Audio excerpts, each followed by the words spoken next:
আসসালামু আলাইকুম। আজকে আপনাদের মাঝে নতুন একটা বিষয় নিয়ে আসলাম। অনেকে আয়রনের এরকম কালো দাগের কারণে জামা কাপড় ঠিকমতো আয়রন করতে পারেন না।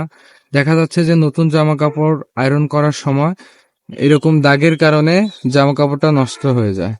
তো আজকে আপনাদেরকে এমন একটা টিপস দেখাবো যার মাধ্যমে আপনারা খুব সহজেই এই কালো দাগ দূর করে একদম নতুনের মতো করে ফেলতে পারবেন। চলুন শুরু করা যাক।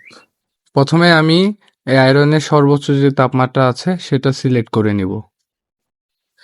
এই আয়রনের সর্বোচ্চ তাপমাত্রা যতটুকু রয়েছে ততটুকু হওয়ার পরে এটা অটোমেটিকলি অফ হয়ে যাবে। তো এই তাপ হওয়া পর্যন্ত আমাদেরকে অপেক্ষা করতে হবে। আমাদের আয়রনটি গরম হয়ে গেছে, এবার কাজ শুরু করার পালা। এখানে সতর্কতা যে আয়রনটা কিন্তু অনেক বেশি গরম, সেক্ষেত্রে আপনারা যারা এটা ট্রাই করবেন অবশ্যই আপনাদের হাত এবং মোমটা সাবধানে রাখবেন। আমি সতর্কতার সহিত মোম দিয়ে কালো দাগ তোলার চেষ্টা করলাম। অনেকক্ষণ যাবৎ চেষ্টা করার পরে দেখা গেল যে 70% দাগই উঠে গেছে। অলরেডি আমার 3টা মোম চলে গেছিল এইদিকে।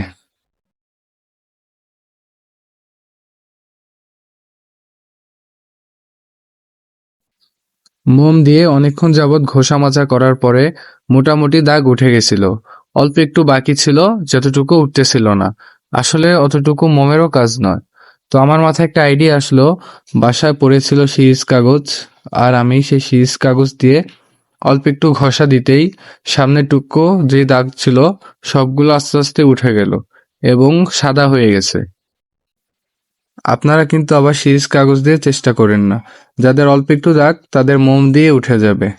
তো আজকের ভিডিও এ পর্যন্তই। ভালো লাগলে লাইক, কমেন্ট, শেয়ার করবেন এবং পরবর্তী ভিডিও তৈরি করার জন্য উৎসাহ প্রদান করবেন। ধন্যবাদ সবাইকে।